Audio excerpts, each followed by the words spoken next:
नाही, मिसळ रेग्युलर आहे. खिमा पाव आणि मिसळ हे दोन कोल्हापूरचे स्पेशल आयटम असल्यामुळे नेहमी मिसळ खाणं होतंच. कोल्हापूरची बदनामी झाली, तिखट तिखट कोल्हापुरी तिखट. होय होय होय. मिसळच्या प्लेटमध्ये जिलेबी यायला लागली काही ठिकाणी. होय होय, पापड यायला लागला. गोकुळला एवढं महत्व काय? की आज डायरेक्ट पैसे शेतकऱ्याला आठवड्याला मिळणारी व्यवस्था गोकुळ आहे. आणि म्हणून शेतकऱ्याशी निगडीत असल्यामुळं प्रत्येकाला वाटतं की मला माझा अप्रोच शेतकऱ्याबरोबर डायरेक्ट या व्यवस्थेत होतो आणि म्हणून गोकुळचं महत्व आहे. पण आता मुश्रीफांचा मुलगा झालाय अध्यक्ष, म्हणजे पर्याय कोणी आणला होता? पर्यावरूनच आला.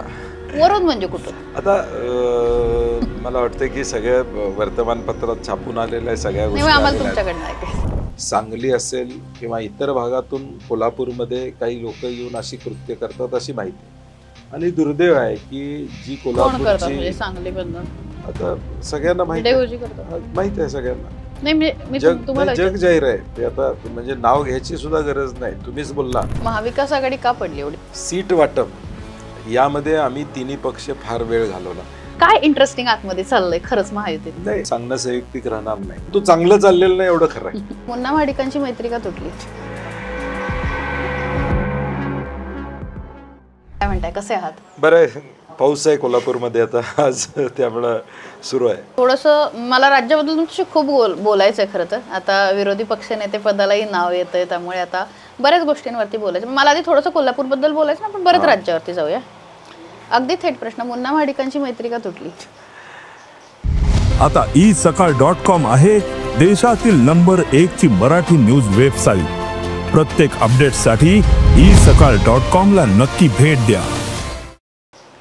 आता हा एक वेगळा विषय आहे, परंतु 2004 साली आम्ही सगळ्यांनी एकत्रित निवडणुका लढवल्या होत्या.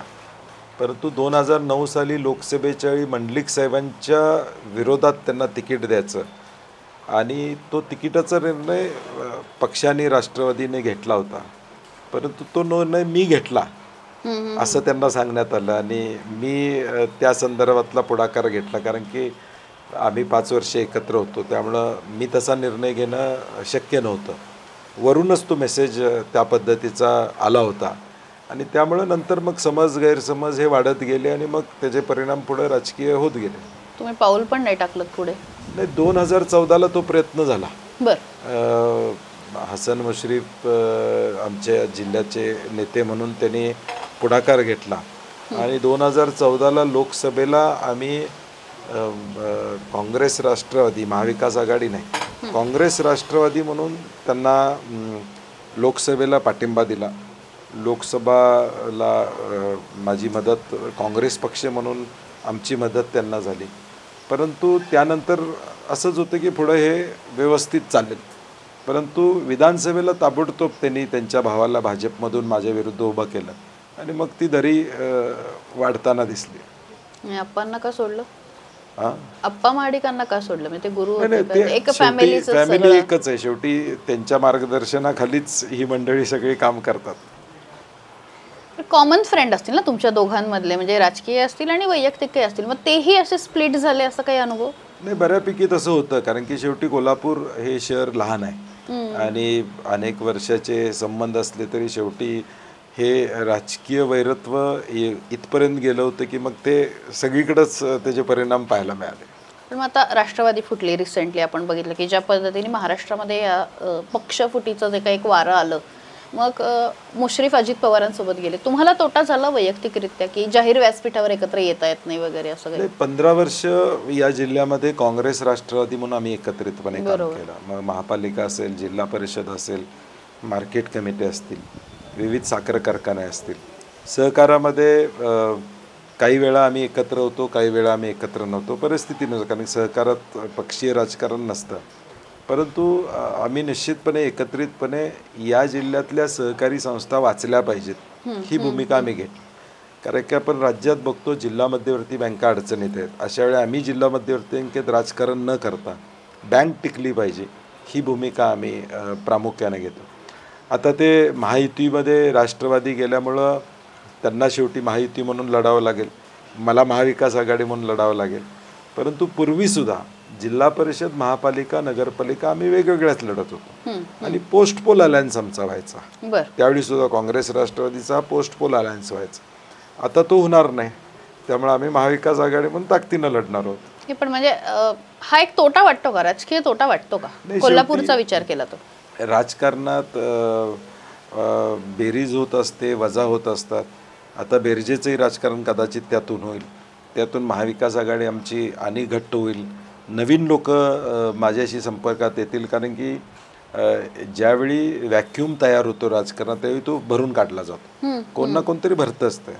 तसं आता एक गट गेल्यानंतर दुसरा गट त्यामध्ये सक्रिय होतो आणि तो व्हॅक्यूम भरून निघतो. असं डोंगळेंचं काय झालं होतं आता जिल्हा बँकेचा विषय मला निघाला? वाटतं डोंगळेने गोकुळ चेअरमन पदाचा विषय मुंबईपर्यंत घेऊन जाणं गरजेचं नव्हतं, तो त्यांनी राज्यावर नेला. आणि मग शिंदेची त्याच्यामध्ये भूमिका होती. म्हणजे हे सगळंच, कारण की शेवटी सहकारातले निर्णय आम्ही इथं घेत असतो, जिल्ह्यामध्ये घेत असतो. राष्ट्रवादी म्हणून हसन मुश्रीफ जे असतील, काँग्रेस म्हणून मी आणि स्वर्गीय PN पाटील साहेब असतील, आम्ही निर्णय घ्यायचो. विनय कोरे तिकडं असतील, ते त्यांच्या पक्षाचे. आणि साधारणपणे जिल्ह्यातली समीकरणं, जिल्ह्यातलं बलाबल बघून निर्णय घेतले होते. परंतु दुर्दैवानं यावेळी मात्र ते निर्णय वरती गेले. नॅपकिन गेली, नॅपकिन दोन नॅपकिन गेले. नाही 2 घेऊन ये. असं कोल्हापूर असल्यानंतर मिसळ किती वेळा खाणं होतं म्हणजे खरंच? नाही, मिसळ रेग्युलर आहे. खिमापाव आणि मिसळ हे 2 कोल्हापूरचे स्पेशल आयटम असल्यामुळे नेहमी मिसळ खाणं होतंच. पण मग असं घरी बनते का काही स्पेशल स्पॉटवरची आवडते? घरी बनते आणि आम्ही जातो. अनेक ठिकाणी कोल्हापूरमध्ये चांगल्या मिसळ मिळतात, त्यामुळे तिथेही जातो. असे नेते वगैरे जेव्हा येतात म्हणजे असे दौऱ्यावर वगैरे, तर मग मिसळची 100% महाराष्ट्रातला असू दे, देशातले कोणी आले की घरी जेवायला ज्यांना बोलवू त्यांना नाश्त्याला मिसळ आणि जेवणाला तांबडा पांढरा. हे फिक्स मेन्यू, त्याला पर्याय नाही. पांढरा आणि तांबडा रसाचे कुझिन जे आहे ते कुठं जमत नाही. लोक अनेकदा म्हणतात मला, कोल्हापुरातल्या पाण्यामध्येच कदाचित तो हे आहे, गोडवा असेल किंवा त्या पाण्यामधला काहीतरी असेल, की कोल्हापुरातला पांढरा आणि तांबडा रसा हा इथं येऊनच खावा असं प्रत्येकाला वाटतं. पण मग तेव्हा मजा येते का जेव्हा बाहेर, समजा तुम्ही पुण्यात आहात, मुंबईत आहात आणि लोक तांबडा पांढरा खायला? ती मजा येत नाही. तुम्ही काय त्यावर काय रिॲक्ट करता? नाही ठीक आहे, आता लोक प्रयत्न करतात. मुंबईमध्ये सुद्धा काही रेस्टॉरंट्स करतात, पुण्यामध्ये काही रेस्टॉरंट्स तसा प्रयत्न करतात. परंतु शेवटी करण्याच्या पद्धती प्रत्येकाच्या आहेत. आपण मिसळ बघितली तर आता मिसळच्या प्लेटमध्ये जिलेबी यायला लागली काही ठिकाणी, पापड यायला लागला. त्यामुळे आता प्रत्येकजण त्याला मल्टी कुझिन म्हणतो तसं आता सगळ्यात करा लागलेले आहेत. पक्षांच्या जशा आघाडी आणि युती वेगवेगळ्या झाल्या तसं प्लेटमध्ये सुद्धा आता व्हायला लागलेलं आहे. तुम्ही आता कधी घेणार? थोडं खाऊन आलोय. खूप तिखट खाता का? कसं तिखट खूप आवडतं का गोडही आवडतं? नाही, नॉर्मल, असं काही नाही. कोल्हापूरची बदनामी झाली तिखट कोल्हापुरी. होय होय होय. तुमचे फेवरेट रेस्टॉरंट कुठले कोल्हापूरमध्ये? तंदूर म्हणून एक रेस्टॉरंट आहे, ते चांगलं आहे. आहारची एक मिसळ मला पहिल्यापासून आवडते. फडतर एक मिसळ आहे, ती बावड्याची चव्हाण मिसळ एक आहे. पुणे मुंबईला कुठे ऑथेंटिक कोल्हापुरी मिळतं अशा ठिकाणी? नाही, चालू झाले आणि कमी झाले, बंद झाले. गोकुळला एवढं महत्व काय? म्हणजे गोकुळसाठी एवढे सगळे जण कोल्हापूरमधले असे का प्रयत्न करतात? का इथलं राजकारण त्याशिवाय होऊ शकत नाही काय? म्हणजे नाही, आपण लक्षात घेतलं पाहिजे की कोल्हापूरमध्ये गोकुळ आणि जिल्हा मध्यवर्ती बँक ह्या कोल्हापुरातल्या एक अग्रणी संस्था आहेत, ज्या लाखो शेतकऱ्यांना केटर करतात. दर 8 दिवसाला 70-80 कोटी रुपये 5 लाख शेतकऱ्यांना दुधाच्या मोबदल्यात मिळतात. ह्या जिल्ह्याचं अर्थकारण बघितलं तर दुधामधून 5 ते 6 हजार कोटी रुपयाची उलाढाल ही दुधामधून या जिल्ह्यामध्ये होते आणि साधारणपणे 7,000 कोटीची उलाढाल ही ऊसामधून होते. आणि मग इंडस्ट्री वगैरे हा वेगळा. इंडस्ट्री एका माणसाची असते, त्याच्यावर कर्मचारी काम करतात आणि त्यांना पगार मिळतो. शेती 5 लाख लोकातून सगळ्या उत्पन्नाचे पैसे त्यांना मिळतात. आणि सुदैवानं स्वर्गीय आनंदराव पाटील चुयेकरांनी गोकुळचा पाया चांगला रचला आणि त्यानंतर अरुण नरके साहेब असतील, या सगळ्यांनी हे नेटवर्क एवढं स्ट्रॉंग केलं की आज डायरेक्ट पैसे शेतकऱ्याला आठवड्याला मिळणारी व्यवस्था गोकुळ आहे. आणि म्हणून शेतकऱ्याशी निगडीत असल्यामुळं प्रत्येकाला वाटतं की मला माझा अप्रोच शेतकऱ्याबरोबर डायरेक्ट या व्यवस्थेतून होतो. आणि म्हणून गोकुळचं महत्त्व आहे. कारण की डायरेक्ट शेतकऱ्यांच्या घरापर्यंत पोचता येतं. शेतकऱ्यांना अनेक गोष्टी करता येतात. आज आता म्हशीला आम्ही 50,000 पर्यंत अनुदान देतो. म्हणजे देशामध्ये एवढं अनुदान म्हैस खरेदीला कुठल्याही संघानं दिलं नसेल, एवढं देतो. त्यामुळं ही जी शेतकऱ्यांच्या विकासाची ताकद आहे, त्यामुळं तिथं संचालक म्हणून काम करण्याला प्रत्येकाला आवडत असतं. राजकीय फायदा राजकीय असं आपल्याला म्हणता येणार नाही राजकीय फायदा, कारण की शेवटी शेतकरी हा सहकारामध्ये वेगळा निर्णय घेत असतो, जनरल इलेक्शनमध्ये वेगळा निर्णय घेत असतो. त्यामुळे त्याचा राजकीय फायदा म्हणण्यापेक्षा एका चांगल्या संस्थेत काम करायची संधी आपल्याला मिळते. हो, पण आता मुश्रीफांचा मुलगा झालाय अध्यक्ष. मला अजूनही कळत नाही की तुम्ही एक तर ते मान्य कसं केलं, आणि असं वाटतं का की म्हणजे एकीकडे ते महायुतीचा घटक आहेतच, हे तर मान्य करावं लागेल, आणि दुसरीकडे तुम्ही आणि ते एकत्र आहात. तुम्हाला असं वाटतं की थोडासा डबल गेम झालाय? नाही, शाहू परिवर्तन आघाडी म्हणून आम्ही निवडणूक लढवत होतो. ज्यावेळी अनेकदा आम्ही सहकारामध्ये काम करतो त्यावेळी चेअरमन पदाचे विषय येतात, त्यावेळी कधी कधी एखादं नाव पुढे येतं, एखादं नाव मागं जातं, असं अनेकदा घडत असतं. तसं गोकुळमध्ये देखील यावेळी थोडा हा विषय राज्य पातळीवर गेला, राज्यातून हस्तक्षेप झाला, हे आता जग जाहीर आहे. परंतु त्यातल्या त्यात मध्यमार्ग काढायचा म्हणून आम्ही हा निर्णय त्या ठिकाणी घेतला. आणि त्यांनी आणला होता म्हणजे पर्याय कोणी आणला होता? पर्यावरूनच आला. वरून म्हणजे कुठं? आता मला वाटतं की सगळ्या वर्तमानपत्रात छापून आलेल्या आहे सगळ्या गोष्टी, परंतु मला वाटते राज्यस्तरावरून ह्याच्यावर हस्तक्षेप झाला असं म्हणायला काय हरकत नाही, जो गरजेचा नव्हता. म्हणजे त्याची सुरुवात अरुण डोंगरेंनी हा विषय राज्यस्तरावर घेऊन गेल्यामुळे हा विषय झाला. आणि मग शेवटी राज्यातल्या नेतृत्वांनाही वाटलं असेल की बाबा इथं आपल्या विचाराचा चेअरमन व्हावा, असं कदाचित त्यांना वाटलं असेल. ठीक आहे, हरकत नाही, तो विचार त्यांनी ठेवला. परंतु शेवटी परिवर्तन आघाडी म्हणूनच ते निवडून आले होते. आणि म्हणून आत्ता देखील त्यांनी झाल्यावर सुद्धा सांगितलं की परिवर्तन आघाडी म्हणूनच मी चेअरमन झालेलो. महाविकास आघाडी का पडली एवढी विधानसभेमध्ये? म्हणजे ओव्हर कॉन्फिडन्स झाला का काय झालं नेमकं? तुम्ही आता ॲनालिसिस करताना काय वाटतं? नाही, लोकसभेचा निकाल हा प्रचंड यशस्वी निकाल आम्हाला लागला. एक नरेटिव्ह लोकसभेला आमचे नेते राहुल गांधींनी या देशामध्ये सेट केलं होतं. आणि वस्तुस्थिती त्यांनी लोकांच्यापर्यंत सांगितली होती की भाजप कशा पद्धतीनं घटना जी आपली डॉक्टर बाबासाहेब आंबेडकरांनी दिलेली आहे त्याच्यावर अतिक्रमण करतं, हे अनेक भाजपच्या लोकांच्या वक्तव्यावरून सिद्ध झालं होतं. आणि तो मेसेज लोकांच्यापर्यंत पोचवायला यशस्वी झाले होते. भारत जोडो यात्रेच्या माध्यमातून एक वातावरण ते निर्माण झालं होतं. परंतु मला वाटते सीट वाटप यामध्ये आम्ही तिन्ही पक्ष फार वेळ घालवला. पहिलं ते सीट वाटपाचा आकडा निश्चित करायला पाहिजे होता आणि मग पुढं जायला. मी त्या बैठकीत होतो, त्यामुळं एकमेकावर बोट दाखवून चालणार नाही, आम्ही सगळे जबाबदार.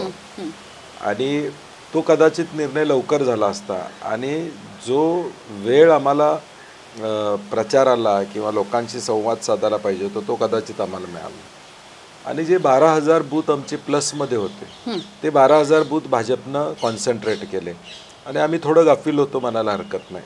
आणि लोकसभेला हा मॅन्डेट आला आहे तर 100% विधानसभेला आम्ही येऊ अशा पद्धतीचं होतं.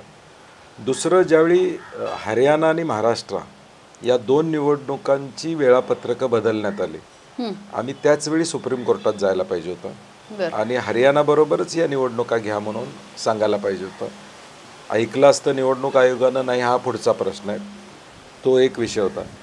त्याचा फायदा महायुती सरकारनं घेतला, इलेक्शन पुढं ढकलल्या, लाडकी बहीण योजनासारखी योजना जाहीर करण्यात आली आणि देशाच्या इतिहासात पुढच्या 3 महिन्याचे पैसे देण्यात आले. असं कधी होत नाही. म्हणजे पात्रता आहे का नाही, त्याला तो उद्या महिन्याभरानं तो काय व्यक्तीचं अस्तित्व काय असणार आहे याचा कुठलाही विचार केला नाही. आणि डिसेंबरपर्यंतचे पैसे म्हणजे एक कायदा मोडून नियम मोडून म्हणजे फक्त मतासाठी आम्ही डिसेंबरपर्यंतचे पैसे, असं कधी होत नाही. कुठली योजना सरकारची देशभरात ही पुढच्या महिन्यासाठी पुढच्या दिवसासाठी नसते, त्या महिन्यासाठी असते. रेशनचं धान्य 2 महिन्याचं झाल्यावर पुढच्या 2 महिन्याचं घ्यावं लागतं, पुढच्या 6 महिन्याचं मिळत नाही.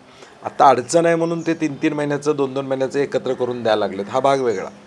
परंतु हा त्याचा परिणाम त्या ठिकाणी थोडा निश्चितपणे झालेला आम्ही पाहतो. आणि एकावेळी लोकांच्या खात्यावर 25,000 30,000 एकेका कुटुंबामध्ये 50,000 रुपये 3-3 महिन्याचे, शेतकरी सन्मान योजनेचे, लाडकी बहीण या योजनेचे, अशा सगळे एकावेळी आल्यामुळं लोकांना वाटलं की तुम्हाला फिरताना अंदाज येत होता म्हणजे ते वातावरण विधानसभेचं वेगळं आणि लोकसभेचं वेगळं असं काही येत होतं तुम्हाला? नाही, तसा येत नव्हता. म्हणजे मान्य केलं पाहिजे, तसा काही अंदाज तो येत नव्हता.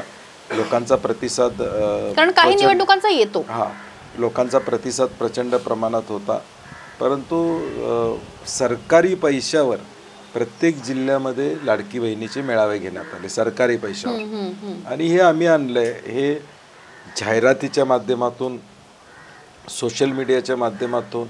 आणि आमचं सरकार आलं की हे बंद होईल अशी भीती भगिनींच्या मनामध्ये निर्माण करण्यात, आणि त्यात ते यशस्वी झाले असं म्हणायला हरकत नाही. थोडं मी भूतकाळाकडे नेते, फार मागेही नाही. उत्तर कोल्हापूरमध्ये जे काही झालं, तुमचा तो चिडलेला अवतार आणि द वे तुम्ही ज्या पद्धतीने रिॲक्ट झालात, काय म्हणजे त्यातनं परत प्रयत्न पण केलेत की दुसऱ्या उमेदवाराला उतरवून त्याला पाठिंबा देऊन हे करण्याचा, ती सल काय येतो सगळं, काय वाटतं? मला वाटतं ते पाठीमागं टाकून आम्ही पुढे गेलो आणि नंतर ताकदीनं ती विधानसभेची निवडणूक आम्ही लढलो. परंतु एकूणच ट्रेंड हा मी म्हणलं या लाडकी बहीण आणि या सगळ्या गोष्टीचा असल्यामुळं त्याचा फटका आम्हाला जिल्ह्यामध्ये आणि महाराष्ट्रामध्ये बसला. पण कुठेतरी फसवल्याची भावना आहे, म्हणजे गादीचा आदर आहेच पण तरी नाही, तसं काही नाही. तो मी म्हणलं तसं तो विषय आता पास्ट आहे, मी त्याच्यावर बोलू इच्छित नाही. तो आता झालेला आहे. आम्ही आता पण परत भेट झाली महाराजांची, काय बोलणं झालं? काल आम्ही सगळे एकत्रितपणे होतो बरं, आणि कार्यक्रमाला सामोरं जातो काँग्रेसमध्ये. त्याला काय फार फरक पडला नाही. काँग्रेस ओव्हरऑल म्हणजे आपण महाविकास आघाडीतले बाकीच्या पक्ष सोडून देऊ, चला राष्ट्रवादी फुटलेली आहे, शिवसेना फुटलेली आहे, काँग्रेस तर अभेद्य आहे. पण मग काँग्रेसला महाराष्ट्रामध्ये काय यश मिळत नाही? एकेकाळी काँग्रेसच होतं. कारण नाही, शेवटी राहुल गांधी जे म्हणतात ते केडर बेस्ड पार्टी 50 वर्ष सत्तेत असल्यामुळं व्यक्तिगत ताकद काँग्रेसच्या नेत्यांची निर्माण झाली. पार्टीची ताकद निर्माण थोडी व्हायला आम्हाला अडचण झाली. आणि त्यामुळं कदाचित व्यक्ती गेली की पक्ष गेला अशी साधारणपणे स्थिती महाराष्ट्रामध्ये काही तालुक्यांमध्ये पाहायला मिळाली. आणि म्हणून राहुलजींचं म्हणणं आहे की केडर बेस्ड पार्टी तयार केली पाहिजे, कार्यकर्ता हा काँग्रेसच्या विचाराचा राहिला पाहिजे. आणि म्हणून त्याचं यश आम्हाला गेल्या 10 वर्षामध्ये दिसतंय. वेळ लागेल, भाजपलाही 50 वर्षे वाट बघावं लागली, जनसंघापासून त्यांना प्रयत्न वेळ लागला. आम्ही म्हणत नाही तेवढा वेळ आम्हाला लागेल, परंतु आमचा वोटर बेस हा आहे काँग्रेसचा, विकासाचा voter base, secular voter base, किंवा काँग्रेसच आपल्याला आपले अश्रू पुसू शकतं हे लोकांना साधारणपणे माहीत आहे. आणि त्यामुळं थोडा आत्ता जरी सेटबॅक बसला असला तरी हळूहळू व्हॅक्यूम भरून निघेल आणि नवी पिढी त्यामध्ये ॲक्टिव्ह होईल. खूप चांगले चांगले नेत्यांनी काँग्रेस सोडलं, म्हणजे अशोक चव्हाण असतील किंवा हर्षवर्धन पाटील असतील, की अनेक वर्ष तुम्ही सुद्धा त्यांच्या मांडीला लावून बसले, मंत्रिपद उपभोगली, आमदार झाले, आणि तरी पक्ष सोडला. काय वाटतं? वैयक्तिक निर्णय हे उत्तर सोडून दुसरं दे. परिस्थितीनुसार, म्हणजे शेवटी आम्ही पक्ष म्हणून विचार केला तर पक्षातून मिळालेल्या लोकांनी जाऊ नये ही साधारणपणे धारणा असतेच. परंतु आता प्रत्येकाचा तो वैयक्तिक निर्णय, जसं तुम्ही म्हणाला तसं तो वैयक्तिक निर्णय आहे आणि त्याचा नुकसान निश्चितपणे झालेला आम्हाला काही प्रमाणामध्ये दिसते. परंतु त्यानंतर लोकसभेला त्याचा परिणाम झाला नाही.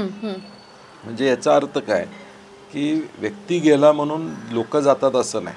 आपण कशा पद्धतीनं ती निवडणूक हाताळतो त्याच्यावर आपलं यश अवलंबून असते असं माझं मत आहे. पण आता सत्यजित तांबेंचा फॉर एक्झाम्पल आम्ही इंटरव्ह्यू घेतला, त्यांचं असं म्हणणं आहे की राहुल गांधी अप्रोचेबलच नाही.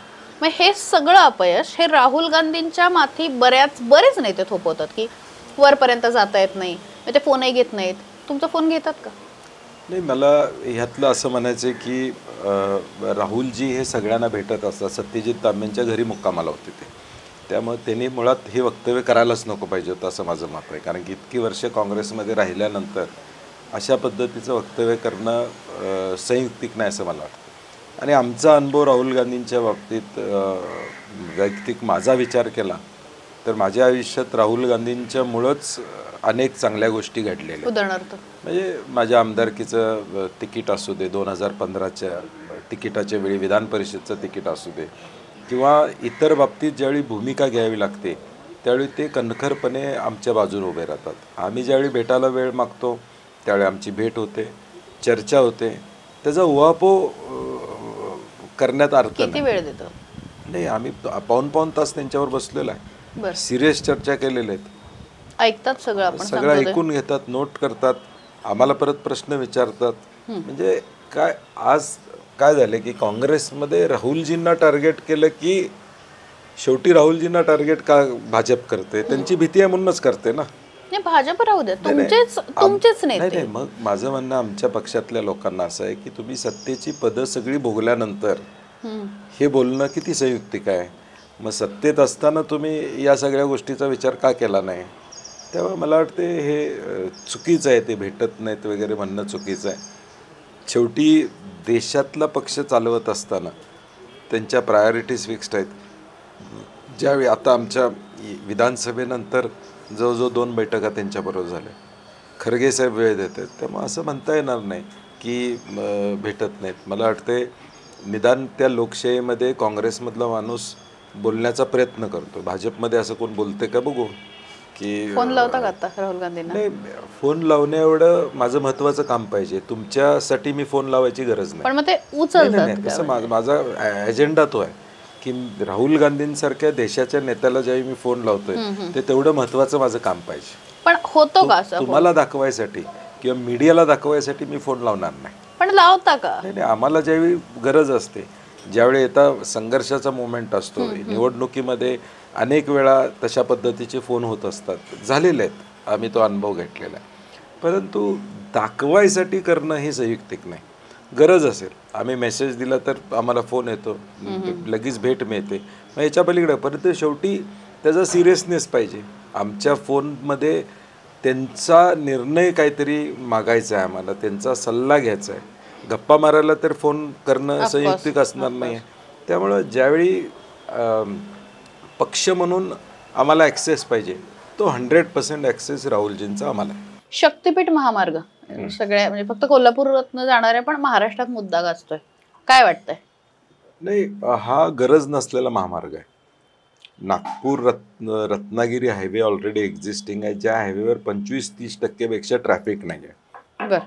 आणि अशा परिस्थितीमध्ये या नव्या हायवेची गरज नाही. आज एक ट्रेंड झाला आहे भाजपच्या काळामध्ये की इन्फ्रास्ट्रक्चर डेव्हलपमेंटच्या नावाखाली मोठमोठे प्रोजेक्ट्स करायचे. आज नॅशनल हायवेचा खर्च पर किलोमीटर 37 आणि 40 कोटी असताना हा 100 कोटीचा रस्ता पर किलोमीटर कशासाठी पाहिजे? आणि म्हणून आमचं म्हणणं सरकारला आहे की नागपूर रत्नागिरी हायवे जो आहे त्या हायवेला जोडणारे रस्ते आहेत ते तुम्ही पहिले करा. शहरामध्ये खड्डे पडलेले आहेत, त्या रस्त्याला निधी तुम्ही द्या. शेतकऱ्यांची कर्जमाफी करा, 2दा होईल कर्जमाफी एवढ्यात महाराष्ट्रातल्या शेतकऱ्यांची. मध्यमवर्गीयांना महागाईतून दिलासा देण्यासाठी काय करता येते का ते करा. मुंबईच्या लोकलमध्ये दररोज 4-5 लोकांचा रेल्वे क्रॉसिंगमध्ये मृत्यू होतोय. त्याच्यासाठी एक 5,000 कोटी रुपये खर्च करा जेणेकरून ते मृत्यू थांबू शकतील. इकडं तुम्ही पोलीस भरती करत नाही कारण की तुमचे आर्थिक कोलमडलेलं आहे. भरती केली तर पगार चालू होणार, MPSCची भरती तुमची होत नाही. दुसऱ्या बाजूला कंत्राटी व्यवस्था तुम्ही सरकारमध्ये आणताय, 1 लाख पदं सरकारमध्ये रिक्त आहेत, त्याच्यासाठी बजेटरी प्रोव्हिजन्स तुम्ही करा.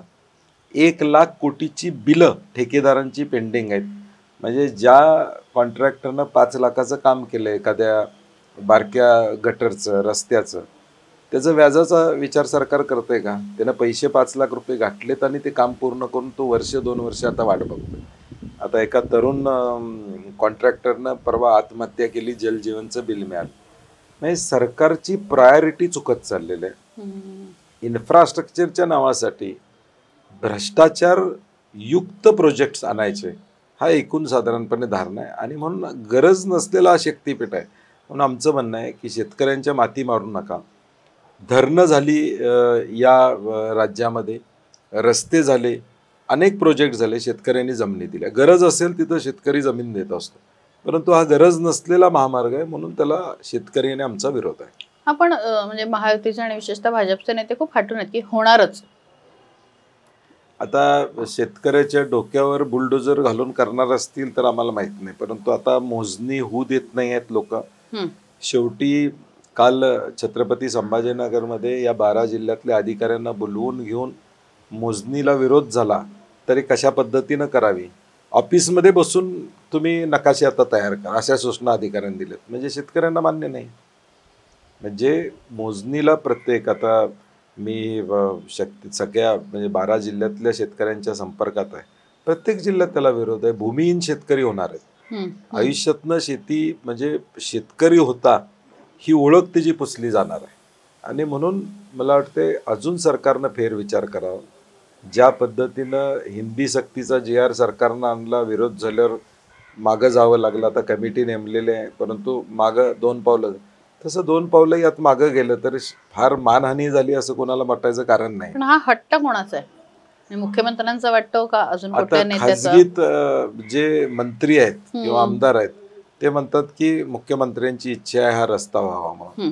कारण की इथले कोल्हापुरातले प्रकाश आंबेडकर असतील, हसन मुश्रीफ असतील, यांनी विरोध दाखवलेला आहे. अजून त्यांना समजावून सांगितलं जाईल अशी भूमिका घेतली गेली असं आम्हाला कळतं, परंतु त्यांना काय समजावणार माहीत नाही. कारण की तत्कालीन मुख्यमंत्र्यांनी कोल्हापूरच्या सभेमध्ये शक्तीपीठ रद्द ही भूमिका घेतली होती. आणि मी वैज्ञानिक दृष्ट्या म्हणतोय की ज्यावेळी एकनाथ शिंदेजींनी इथं राजकीय व्यासपीठावर ही भूमिका घेतली त्यावेळी ते काळीजभाऊ मुख्यमंत्री नव्हते, ते मुख्यमंत्री होते. सरकार अस्तित्वात होतं. बरोबर. अस्तित्वात असणाऱ्या सरकारनं त्यांनी समजा काळीजभाऊ मुख्यमंत्री होते, राज्यपाल राजवट होती असा विषय नव्हता, ते कंटिन्युईंग होते. म्हणजे he was on that post. त्या पोस्टवर त्यांनी जाहीर केलं की रद्द म्हणून. मग ज्यावेळी मुख्यमंत्री पदावर असणाऱ्या व्यक्तीनं जरी जाहीर केलं असेल तर मग त्याच व्यवस्थेतून, त्याच महायुतीतून आलेल्या दुसऱ्या मुख्यमंत्र्यांनी त्याचा आग्रह का करावा? हा एकनाथ शिंदेंनी दिलेल्या शब्दाची अवहेलना नाही का? त्यांनी जो महाराष्ट्रातल्या जनतेला दिलेला शब्द होता की त्यांचा फेमस डायलॉग आहे, एकदा मी बोललो की मी मागं हटत नाही. मग आता त्यांनाच विचारणं गरजेचं आहे किंवा तुम्ही जो शब्द दिला होता या महाराष्ट्रातल्या शेतकऱ्यांना, मग तो मतासाठी होता का? फक्त शेतकऱ्यांची मतं घेण्यासाठी होतं का?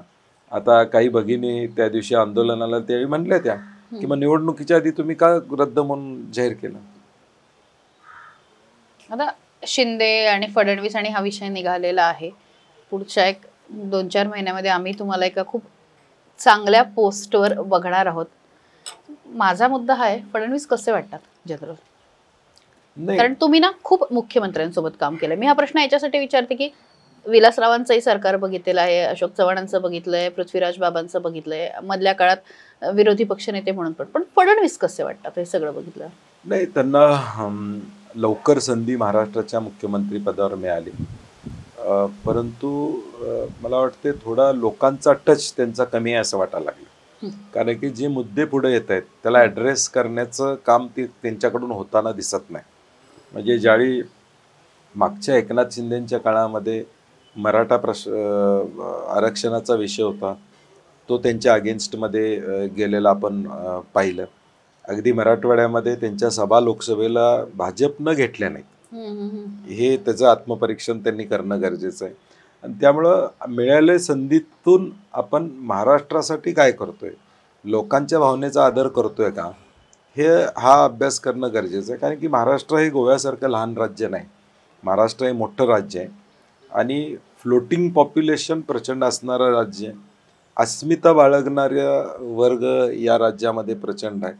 या राज्याचा जो काय कणा आहे तो शेती आणि उद्योग या 2 विषयावर अवलंबून असणार आहे. आणि म्हणून या सगळ्या घटकांचा विचार करून या राज्याला पुढं घेऊन जाणं हे गरजेचं आहे. आणि थोडं मन मोठं ठेवून अनेक गोष्टी करता येणं शक्य असतं. मला वाटतंय त्यांनी करणं अपेक्षित आहे. भेट होते त्यांच्याशी, बोलणं वगैरे होतं नाही, असं? कामाच्या निमित्तानं आम्ही विरोधी पक्षात तेव्हा असलो कसं आहे? तरी नाही, वैयक्तिक ज्यावेळी तुम्ही सार्वजनिक कामासाठी जाता त्यावेळी त्यांचा कुठलाही अनुभव वाईट आहे असं मी म्हणणार नाही आता तरी. बरं. त्यामुळे आम्ही सार्वजनिक कामं ज्यावेळी एखाद्या विषयाचं सांगतो त्यावेळी ते त्याला रिस्पॉन्स करतात. परंतु राजकीय असलं तर मात्र पण आता म्हणजे अजितदादा पण त्यांच्यासोबत गेलेले आहेत. तुम्हाला काय वाटतं दादांचा हा निर्णय जेव्हा आपण बाहेरून बघतो, म्हणजे दादांना फायदेशीर ठरेल का भविष्यात रिटर्न यावं लागेल?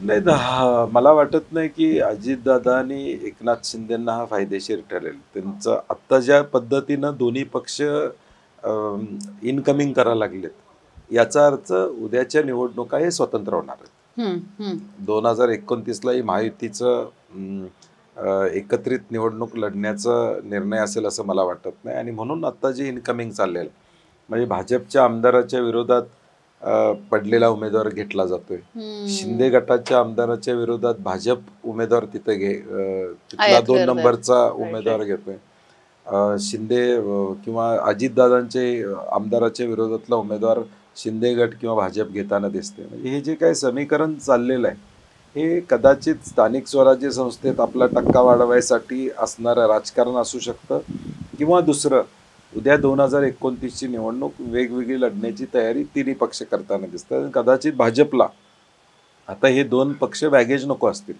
पण मला ना आता अगदी या मुवमेंटला तुमचं अनेक मित्र असतील, आमदार जे मंत्री आहेत किंवा महायुतीमध्ये आहे जे चांगले असं काहीतरी सांगा ना की जे असं माहिती नाहीये, काय इंटरेस्टिंग आतमध्ये चाललंय खरंच महायुतीत? नाही, हे आता आपण जे बघतोय संजय शिरसाटांचं प्रकरण असेल किंवा संजय गायकवाडांचं प्रकरण असेल किंवा ज्या माहित्या बाहेर येतात त्याचा अर्थ हे व्यवस्थित चाललेलं नाही.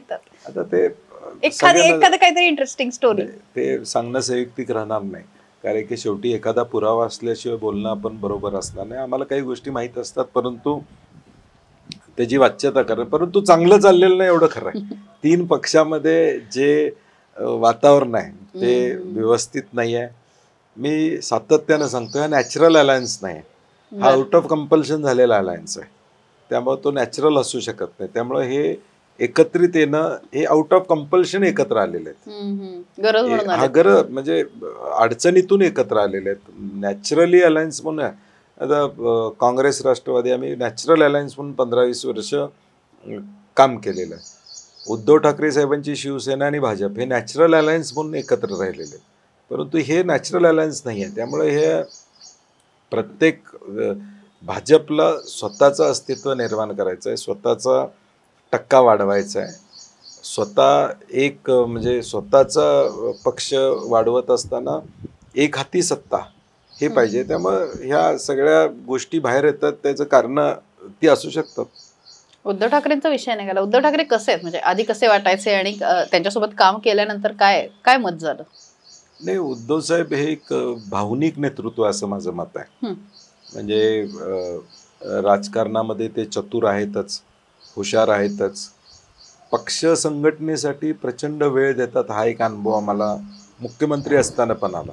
म्हणजे एखाद्या शाखा प्रमुखाचा व्हॉट्सअप आला तरी त्याच्यावर सुद्धा ते रिॲक्ट होतात, ताबडतोब त्याच्यावर म्हणजे त्याचा ॲड्रेस करतात. हे त्यांचं नेटवर्किंग स्टाईल म्हणजे स्वर्गीय बाळासाहेब ठाकरे साहेबांच्या नंतर शिवसेना जी वाढली मोठी झाली महाराष्ट्रामध्ये, मला वाटते कदाचित हा बारकावा त्यामधला असेल की शाखा प्रमुखाला देखील सेनाप्रमुख म्हणून त्यांच्याकडं ॲक्सेस जो त्यांनी व्हॉट्सॲपच्या माध्यमातून किंवा कशाच्या माध्यमातून दिलेला आहे, संपर्क प्रमुखांच्या माध्यमातून वारंवार ते मुख्यमंत्री असताना सुद्धा पक्षाच्या लोकांना भेट देत होते. हा अनुभव मला बघायला मिळाला. पण म्हणजे प्रशासकीय बाबतीत पण त्यांच्यावरती काही प्रमाणात टीका पण झाली. ऑफकोर्स ते नवीनच होते, त्यात प्रश्नच नाही, पण कसं म्हणजे काम करताना काय काय जाणवलं? प्रशासकीय बाबतीत टीका होणं मला वाटते पूर्वी मंत्री म्हणून किंवा आमदार म्हणून त्यांनी कुठेही भूमिका बजावली नव्हती. आणि मग थोडं प्रत्येक माणूस त्या पदावर गेल्यानंतर कारण शेवटी अल्टिमेट सही ही मुख्यमंत्र्यांची असते एखाद्या निर्णयावर. बरोबर. त्यामुळे प्रत्येक वेळा थोडा विचार करावाच लागतो आणि ते काय चुकीचं असं मी म्हणणार नाही. परंतु त्या काळामध्ये कोविड होता, कोविडच्या काळामध्ये आम्ही महाविकास आघाडी सरकार म्हणून या राज्यातल्या लोकांना एक शाश्वत सरकार देण्याचं काम केलं. म्हणजे ज्या पद्धतीनं उत्तर प्रदेशमध्ये काही घटना घडल्या तसं महाराष्ट्रामध्ये घडलं नाही. कोविड सेंटर्सपासून लोकांना एक आत्मविश्वास देण्याचं काम महाविकास सरकार म्हणून उद्धवजींच्या नेतृत्वाखाली आम्ही दिलेलं आहे. त्यामुळं दीड वर्षाचा काळ हा कोविडचा गेल्यामुळं तसं विकासाच्या बाबतीत फार स्कोप त्या काळामध्ये राहिला नाही. परंतु तरी देखील जो वेळ मिळाला त्यामध्ये अनेक चांगल्या गोष्टी या राज्यात करण्याची भूमिका आम्ही त्या काळात घेतली. डाऊन टू अर्थ आहेत असं. हो, डाऊन टू अर्थ, नॉर्मल भेटायला. नॉर्मल. आता ते विधान परिषदमध्ये माझ्या शेजारीच बसतात आणि म्हणजे राजकीय ठीक आहे, राजकीय शेवटी त्यांच्या भूमिका वेगवेगळ्या किंवा विचार वेगवेगळे असले तरी माणूस म्हणून व्यक्तिमत्व एकदम जॉली म्हणजे भावना सर ते काय ठाकरेंचं ते स्टाईलच आहे असल्यामुळं. असं कधी वाटलं होतं का म्हणजे शिवसेनेसोबत आपण जाऊ? आणि नाही, आता 2019ला ती परिस्थिती निर्माण झाली. त्यांचं आणि भाजपचं काय भांडण झालं बंद खोलीतलं ते आपल्याला माहित नाही. परंतु त्यावेळी पवार साहेबांनी, आदरणीय आमच्या नेत्या सोनियाजी असतील, राहुलजी असतील, या सगळ्यांनी निर्णय घेतला की आपण सरकारमध्ये एकत्रित काम करूया, महाराष्ट्राच्या हितासाठी एक स्थिर सरकार द्यावं, ही भूमिका घेऊन आम्ही एकत्रित आहोत. एकनाथ शिंदेंचं कोल्हापूरवर फार लक्ष असतं, फार प्रेम आहे, जाणवतं का? नाही, असं काही प्रेम म्हणता येणार नाही. आता काही लोक त्यांच्याबरोबर गेल्यामुळं त्यांना थोडी ताकद मिळाली. पूर्वी कधी फार त्यांचं कोल्हापूरला येणं जाणं होतं असं मला वाटत नाही. म्हणजे मंत्री झाल्यानंतर शेवटी महाविकास आघाडीमध्ये असताना उद्धव ठाकरे साहेब पुराच्या वेळी त्यांना पाठवायचे, कोविडच्या वेळी त्यांना सांगायचे हे करा म्हणून. त्यामुळे त्यांचे थोडे संबंध कोल्हापूरचे तसे वाढले. तसे पूर्वी 10-15 वर्षात शिवसेना म्हणून तसे वाढले म्हणता येणार नाही. सीमा प्रश्नाच्या संदर्भात आंदोलनाच्या वेळी त्यांचा सक्रिय सहभाग असायचा. आणि ज्यावेळी खालची लोक त्यांना मिळतात त्यावेळी प्रत्येकाला वाटत असते की मला विस्तार करायचा, आणि म्हणून कदाचित त्या भावनेतून ते कोल्हापूरवर लक्ष ठेवत असतील. पण जेव्हा MBA होतं आणि ते कोल्हापुरात यायचे तेव्हा तुमच्याकडे वगैरे यायचं, म्हणजे एकत्र तुम्ही फिरायचं वगैरे? नाही, त्यावेळी फार येणं जाणं त्यांचं कोल्हापूरमध्ये झालं नाही. 1-2-3 तास मला वाटते आले असतील, मला आठवत नाही. परंतु त्यावेळी भेटीगाठी आमच्या व्हायच्या, तो काही विषय नाही.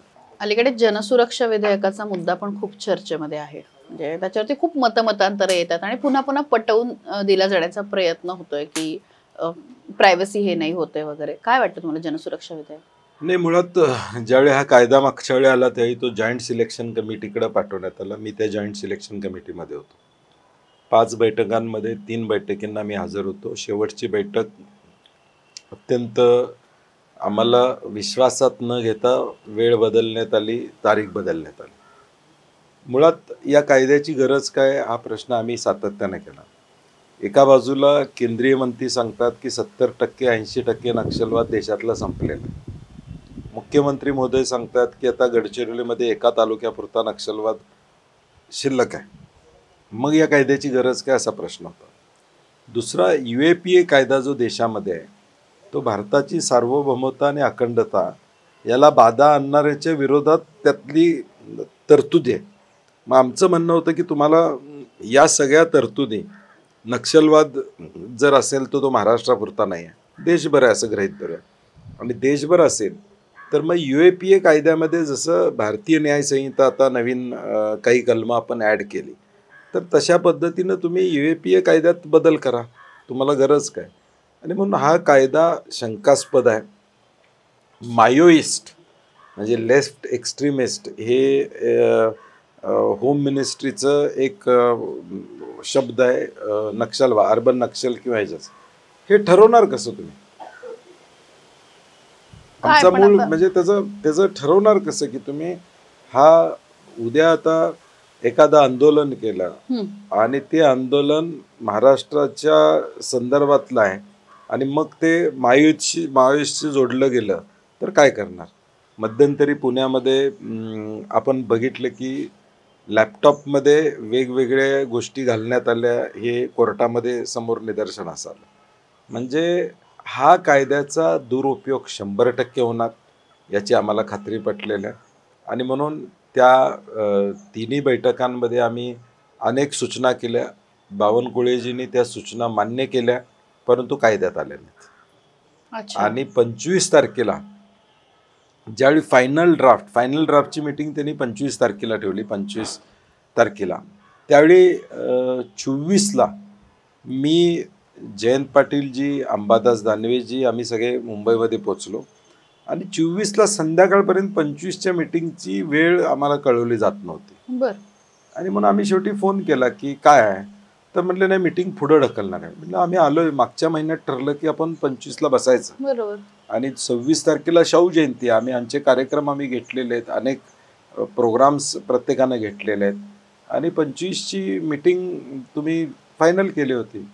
मग आम्हाला कुणकुण लागले, आम्ही पत्र पाठवलं की ही 25ची बैठक तुम्ही पुढं ढकलताय असं आम्हाला कळतंय, 26ला घेताय असं करते. आमची विनंती आहे की अधिवेशन चालू होणार आहे, अधिवेशनाच्या आदल्या दिवशी ओके, तुम्ही बैठक घ्या आणि फायनल ड्राफ्ट द्या, जेणेकरून त्या ड्राफ्टमध्ये नेमकं काय आले आम्हाला कळालंच. परंतु सरकारला हे लपून करायचं होतं, त्यामुळे त्यांनी 26 तारखेला गडबडीनं बैठक घेतली आणि फायनल ड्राफ्ट तिथं त्याला तुम्ही कोणीच म्हणजे नाही, उपस्थित कोणी राहू नव्हतं. शकले नाही. राहू शकलो नाही, कारण की सरकारनं ती अपॉर्च्युनिटी घेतली आम्ही अनुपस्थित राहण्यास. आणि अजितदादा म्हणतात की जॉईंट सिलेक्शन कमिटीमध्ये जायचं नव्हतं. उद्या जॉईंट सिलेक्शन कमिटीमध्ये आम्ही सगळे प्रमुख गेलो नसतो, तर उद्या सरकार म्हणलं असतं जॉईंट सिलेक्शन कमिटीमध्ये तुम्ही गेला नाही, इथं काय बोलताय, हो, म्हणजे तुम्ही काहीच दोन्हीकडे. केलं नाही. हा, असं बोललं गेलंच. त्यामुळे आम्ही जॉईंट सिलेक्शन कमिटीमध्ये गेलो, हा निर्णय योग्य होता.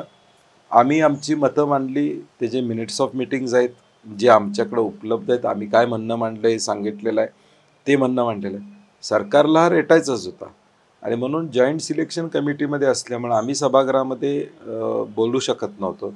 म्हणून मी काँग्रेसच्या वतीनं अभिजित वंजारींना ती जबाबदारी दिली, अंबादास दानवेंनी शिवसेनेच्या वतीनं अनिल परबांना ती जबाबदारी दिली आणि आम्ही त्याला विरोध केला.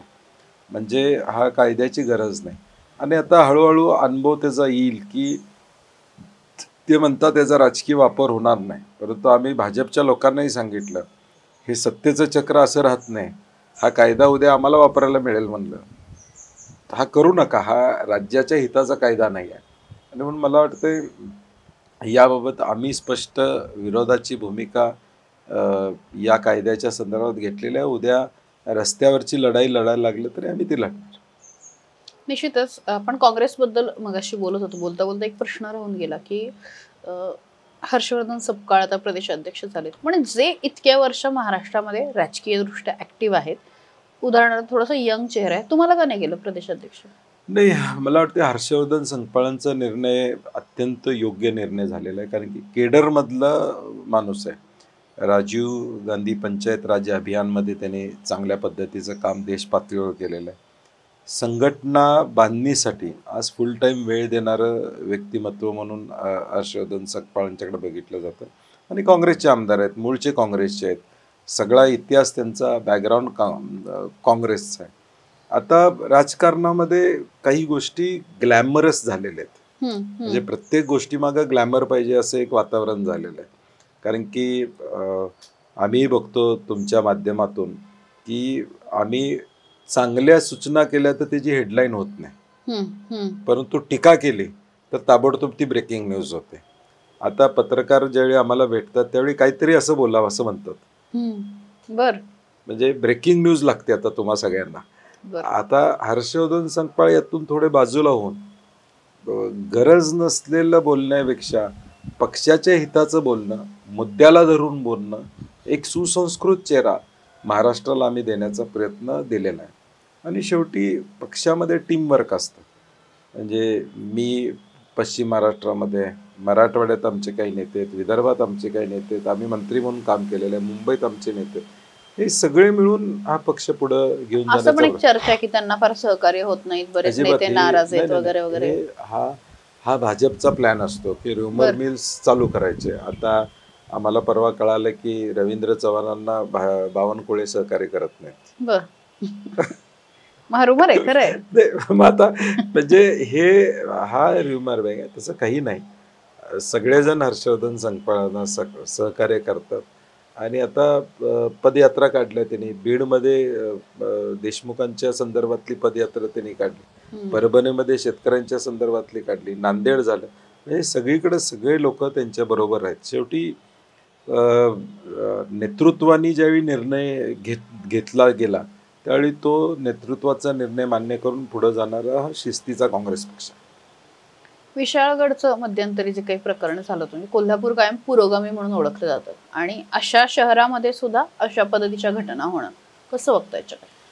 नाही, मला वाटतं कोल्हापूरला छत्रपती शाहू महाराजांचा इतिहास आहे आणि तो बऱ्याच जणांना खुपतो हे आता आम्हाला जाणवायला लागलेलं आहे.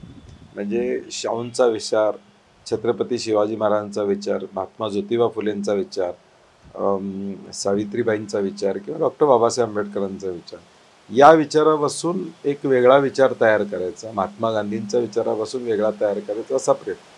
आणि विशेष करून कोल्हापूरमध्ये हे टार्गेट केलं जाते कारण की अनेक आंदोलनं असतील. स्वर्गीय NT पाटलांच्या माध्यमातून सीमा प्रश्नाचं ज्योत कायम तेवत कुणी ठेवली ते ND साहेबांच्यामुळे ती तेवत राहिली. शेतकऱ्यांचे प्रश्न कुणी तेवत ठेवले ते ND साहेबांच्यामुळे. कोल्हापुरातल्या आंदोलनामुळे अनेक गोष्टी घडलेल्या आम्ही पाहिल्या आणि म्हणून कोल्हापूरवर सातत्यानं या पद्धतीनं टार्गेट करण्याचा प्रयत्न झाला. मागच्या वेळी मिरज दंगलीमध्ये देखील कोल्हापूरला टार्गेट करण्यात आलं. आत्तासुद्धा हा विषय झाला. विशेष करून सांगली असेल किंवा इतर भागातून कोल्हापूरमध्ये काही लोक येऊन अशी कृत्य करतात अशी माहिती आहे. आणि दुर्दैव आहे की जी कोल्हापूरची सांगलीमधनं आता सगळ्यांना माहिती आहे सगळ्यांना. जग जाहीर आहे ते. आता म्हणजे नाव घ्यायची सुद्धा गरज नाही. तुम्हीच बोलला म्हणजे मी विचारलं, मी प्रश्न विचारला. नाही मी प्रश्न विचारला, मी म्हणलं काय, कारण तुम्ही नाव घेत नव्हते. नाही मी नाव घेतलं. नाव आम्ही घेतोच, उघडपणे नाव घेतो. खरं ज्यावेळी मी सांगली म्हणलं त्यावेळी पहिलं नाव तुमच्या डोक्यात त्यांचं आलं. म्हणजे हे किती सत्य सगळ्यांच्या पर्यंत पोहोचलेलं आहे. मी प्रश्न विचारला, ते सत्य किती पोचलेलं आहे. साताऱ्यातलं पुसेगावच्या वेळचा विषय असू दे किंवा कोल्हापुरातला विषय असू दे, बाहेरून गाड्या आल्या हे पोलिसांना माहीत आहे. पोलिसांनी ती खबरदारी घेतली नाही. म्हणजे ज्यावेळी जिल्हा पोलीस प्रमुखांच्यावर मी बोललो, मी म्हणलं तुम्ही 11 वाजता नाकाबंदी करायला लागलाय, तुम्ही पहाटे 6ला करायला पाहिजे ती नाकाबंदी. ज्यावेळी ऑलरेडी लोक कोल्हापुरात आले आणि मग तुम्ही नाकाबंदी 11ला करताय. म्हणजे कुठंतरी हे व्हावं अशी भावना होती का? एक व्हर्टिकल डिव्हिजन कोल्हापूरमध्ये करता येईल का हा प्रयत्न त्यामध्ये झाला. फार गंभीर आहे. आणि रोजगारावर चर्चा झाली नाही किंवा महागाईवर चर्चा होत नाही, परंतु अशा पद्धतीनं समाजामध्ये तेढ निर्माण कोल्हापूरमध्ये करण्याचा प्रयत्न. ते टार्गेट होते काही, म्हणजे कोल्हापूर असेल, संगमनेर असेल, महाराष्ट्रातल्या अनेक भागामध्ये, अमरावती असेल, इथं स्पेसिफिक टार्गेट करून जिथं सेक्युलर वोट आहे, जो विकासाच्या बाजूनं वोट करतो, त्याचं डायव्हर्जन करण्याचा प्रयत्न झाला. परंतु ठीक आहे, काही काळापुरतं त्यांना यश मिळेल, परंतु हे कन्सिस्टंट असणार आहे कारण इथं शाहूंचा विचार प्रचंड रुजलेला आहे आणि तो राहील.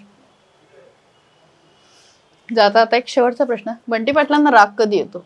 नाही, मला राग कधी येत नाही. मी शांत असतो. असंच माझी इमेज आहे. कृपा करून माझी इमेज रागीट आपण करू नका.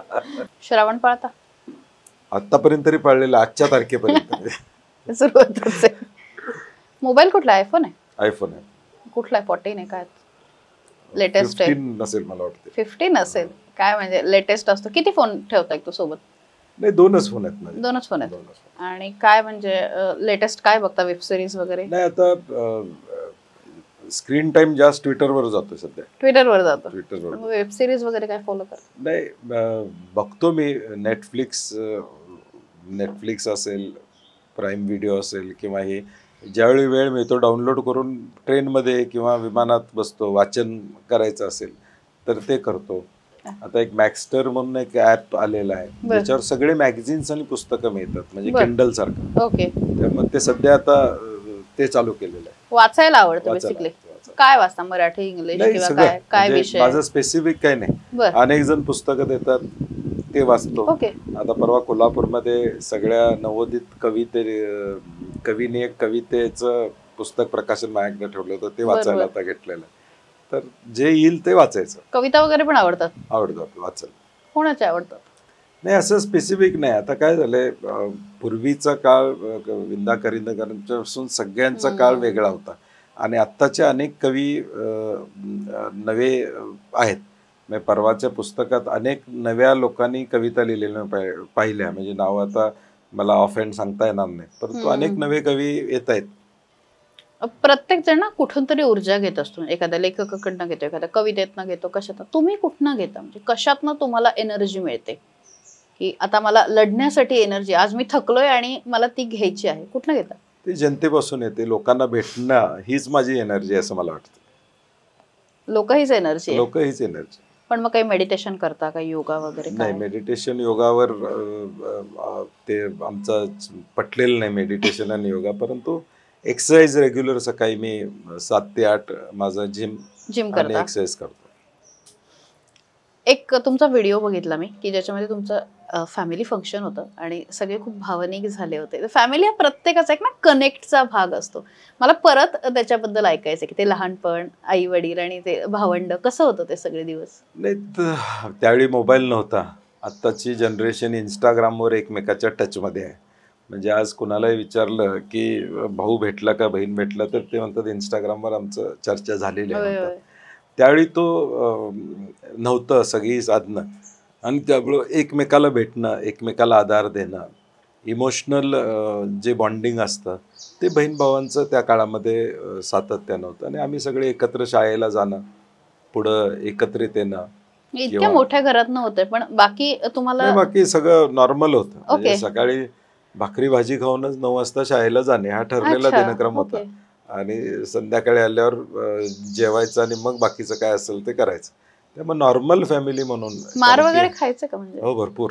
मी परवा एका कार्यक्रमात सांगितलं, म्हणलं आता शाळेत शिक्षकांनी ओरडलं की आई वडील तक्रार घेऊन येतात की आमच्या मुलाला का ओरडलं. मी म्हणलो आम्ही चूक असली तरी मार खायची पाळी यायची. म्हणलं दुसऱ्याची चूक असली तरी, म्हणलं अशी परिस्थिती होती म्हणलं. आणि त्यामुळं या सगळ्यातून गेल्यामुळं कदाचित मानसिकदृष्ट्या आमची पिढी घट्ट झालेली असं माझं मत आहे. भावा बहिणींना फोन होतो म्हणजे अजून किती दिवसात नव्हतो? रेग्युलर होतो. रेग्युलर होतो. आमचे व्हॉट्सअप ग्रुप आहे, रेग्युलर भेटत असतो, रिप्लाय देतो, सगळे टच मध्ये असतात. वाढदिवसाच्या शुभेच्छा, काय सेलिब्रेशन वगैरे सुरूच असतं.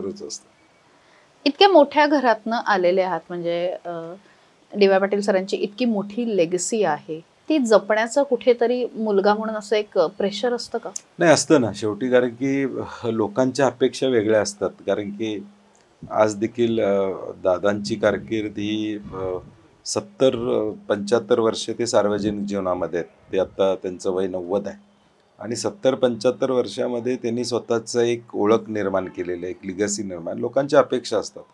मला अनेकदा लोक भेटले की सांगायचे, मी एखाद्या व्यक्तीला वाढदिवसांना फोन केला 11-12 वाजता, ते म्हणायचे दादांचं सकाळी 6 वाजता येऊन गेला फोन, म्हणजे तो आत्ता केलाच फोन यायचे. म्हणजे हा प्रेशर, पिअर प्रेशर असतोच. कारण की ज्यावेळी वडील एक मोठे असतात त्यावेळी त्याचं पिअर प्रेशर मुलगा म्हणून असतं, आणि आपण कुठं चुकू नये, आपल्या हातून कुठली चूक घडू नये, आणि आपण व्यवस्थित राहिलं पाहिजे, हे प्रेशर असतं. आईवडिलांचं असतं तसं. वडील त्यांची इमेज एवढी प्रचंड देशभरामध्ये, आज डी.वाय. पाटील हे ब्रँड नेम झालेलं आहे. आज दिल्लीत असू दे, परदेशात असू दे.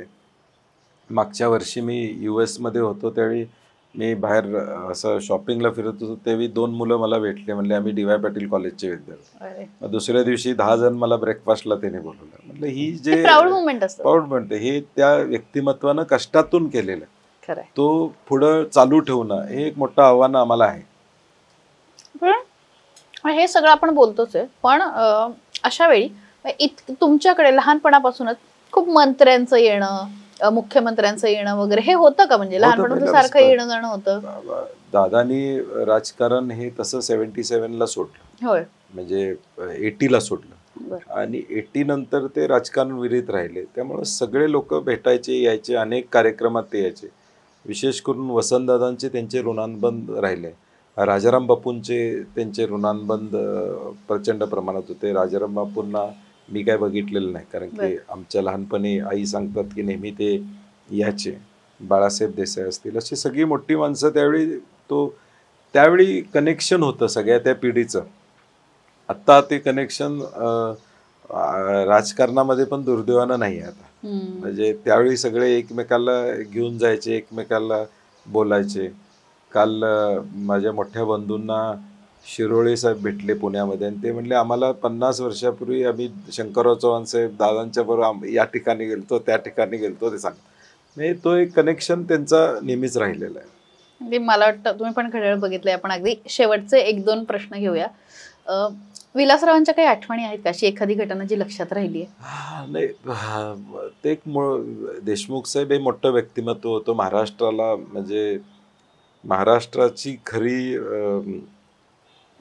जनतेचं ओळखणारं व्यक्तिमत्व होतं असं माझं मत आहे. आणि पूर्वीपासून ते कोल्हापुरात यायचे. कोल्हापूरवर त्यांचं विशेष प्रेम. मला वाटते लातूरपेक्षा त्यांचे दौरे कोल्हापूरमध्ये जास्त झाले असतील.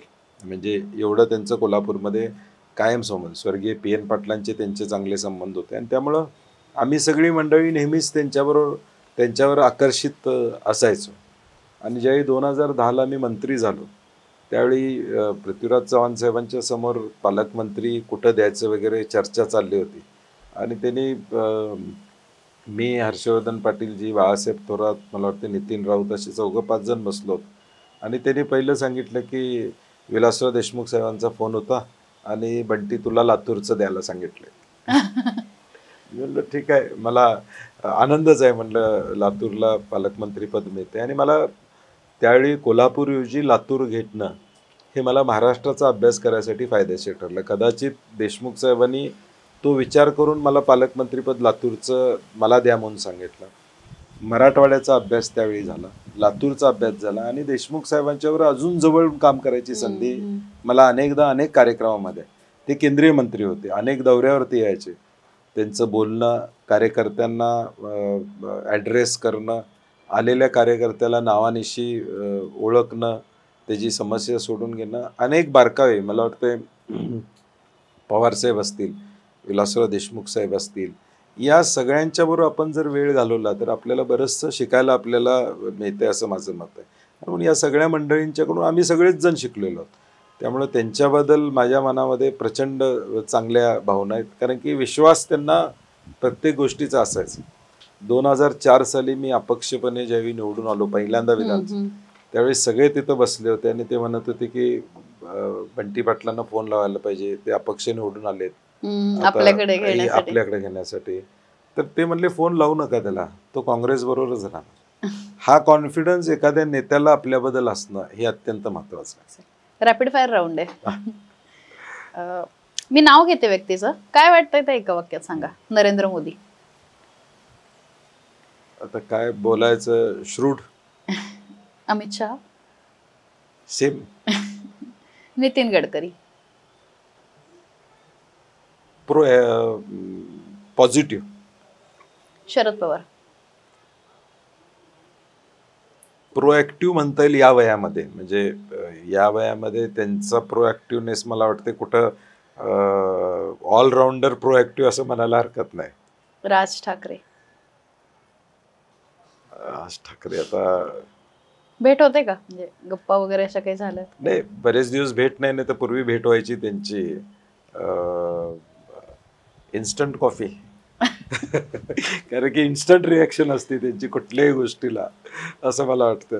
थँक्यू व्हेरी मच, मजा आली.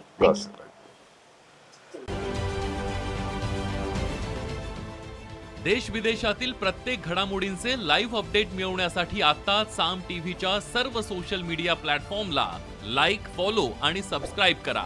तसंच सर्व नोटिफिकेशनसाठी बेल आयकॉन प्रेस करायला विसरू नका.